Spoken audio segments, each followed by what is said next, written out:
ओम नमः शिवाय। नमस्कार दोस्तों, स्वागत है आप सभी का आपके अपने यूट्यूब चैनल खुशहाल ज़िंदगी में। सबसे पहले आप सभी को चैत्र नवरात्रि की बहुत सारी शुभकामनाएं। आज के वीडियो में बात करेंगे चैत्र नवरात्रि के कलश स्थापना के शुभ मुहूर्त के बारे में। साथ ही जानेंगे नवरात्रि के पहले दिन की पूजा विधि के बारे में। यदि आप कलश स्थापना नहीं कर रहे हैं या फिर अखंड ज्योत नहीं जला रहे हैं तो ऐसे में नवरात्रि के इन 9 दिनों में आपको किस प्रकार से माता की पूजा करनी चाहिए, इस पे भी आगे चर्चा करेंगे। वीडियो को अंत तक जरूर देखिएगा। दोस्तों, साल में कुल 4 नवरात्रि के व्रत रखे जाते हैं, जिनमें से 2 गुप्त नवरात्रि और 2 सामान्य नवरात्रि होते हैं। सामान्य नवरात्रि जो माता के सात्विक साधक होते हैं, जो सात्विक विधि से माता की पूजा अर्चना करते हैं, उनके लिए विशेष महत्वपूर्ण होता है। शारदीय नवरात्रि जो कि बड़ी नवरात्रि कहलाती है, ठीक उसी प्रकार से चैत्र मास की नवरात्रि का भी अपना अलग महत्व है और माता के सभी साधकों को इन दोनों ही नवरात्रियों के पालन करने चाहिए। प्रत्येक वर्ष चैत्र मास की अमावस्या तिथि के अगले दिन यानी कि प्रतिपदा तिथि पर चैत्र नवरात्रि का आरंभ हो जाता है। साल 2025 में चैत्र नवरात्रि का आरंभ 30 मार्च दिन रविवार को हो रहा है। हिंदू पंचांग के अनुसार प्रतिपदा तिथि 29 मार्च को दोपहर 4:27 पर आरंभ होगा और प्रतिपदा तिथि का समापन 30 मार्च को दोपहर 12:49 पर हो जाएगा। ऐसे में 30 मार्च को ही प्रतिपदा तिथि उदया तिथि में मान्य होगी और इसी दिन कलश स्थापना किया जाएगा।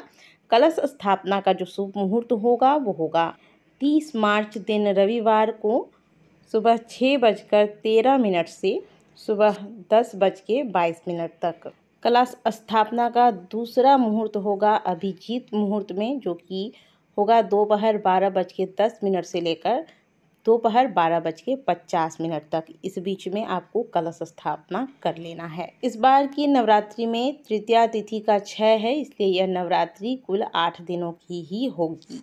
कलश स्थापना के लिए आप मिट्टी का कलश ले लें या फिर आप धातु का भी कलश ले सकते हैं। बस तांबे के लोटा का आप प्रयोग कर सकते हैं कलश स्थापना के लिए। इसमें जल भर लीजिए और थोड़ा सा गंगा जल डालकर एक सिक्का, एक कसेली, एक हल्दी की गांठ, थोड़ी सी दूर्वा, एक पान, लौंग, इलायची डालकर कलश के कंठ पर कलावा बांधे। कलश में 5 या 7 आम के पत्ते डालें और कलश पर स्वस्तिक का निर्माण करें। 5 जगह पर कलश पर टीका लगाएं। कलश में जो आपने आम के पत्ते रखे हैं, इन पर भी आपको हल्दी कुमकुम का तिलक लगा देना है, यानी कि कलश को बहुत सुंदर तरीके से सुसज्जित कर देना है। एक पात्र ले लीजिएगा, यानी कि जिसे कि पूर्ण पात्र कहते हैं। इसे आप मिट्टी का भी ले सकते हैं या फिर आप एक प्लेट या कटोरा लेकर इसमें चावल भर दीजिएगा, या फिर बहुत से लोग गेहूँ रखते हैं, बहुत से लोग जवारे रखते हैं, तो आप कोई भी अनाज इसमें भरकर इसे कलश के ऊपर रखें। अब इसके ऊपर से एक नारियल लीजिएगा, जटा वाला नारियल, और इस पर लाल रंग का कोई कपड़ा या फिर चुनरी लपेट कर फिर इस नारियल को कलश के ऊपर रखा जाता है। और इस नारियल में जो जटा वाला भाग है, जो वो आपको इस प्रकार से रखना है कि वह जटा वाला भाग साधक की ओर हो। इस प्रकार से आपको, यानी कि आपके तरफ नारियल का जटा वाला भाग हो, इस प्रकार से कलश पर स्थापित किया जाता है इस नारियल को। इसके बाद कलश पर एक पुष्प की माला चढ़ाएं और कलश स्थापना इस प्रकार से आपको कर लेनी है। माता को लाल चुनरी ओढ़ाएं, पुष्प की माला अर्पित करें, लाल रंग के चंदन का तिलक माता को करें। जो विवाहिता महिलाएं हैं वह माता को सिंदूर अर्पित करेंगी। आज के दिन कुछ श्रृंगार की चीज़ें माता को चढ़ाई जाती हैं। लाल पुष्प, बेलपत्र इत्यादि माता को अर्पित करें।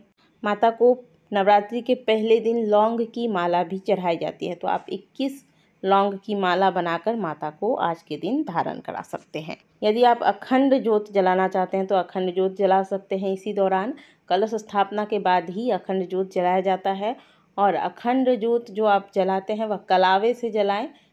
और साथ ही इस बात का ध्यान रखें कि इसमें आपको मिक्स नहीं करना है कोई भी चीज़। या तो अगर आप घी से जला रहे हैं तो घी से ही जलाएं, यदि आप तेल से जला रहे हैं तो तेल से ही जलाएं। तेल भी बहुत से लोग सरसों के तेल का प्रयोग करते हैं, बहुत से लोग तिल के तेल का प्रयोग करते हैं, तो तेल भी आपको मिक्स नहीं करना है। यदि आपने पहले दिन तिल का तेल डाला है तो तिल के तेल से ही आपको 9 दिनों तक अखंड ज्योत जलाना है।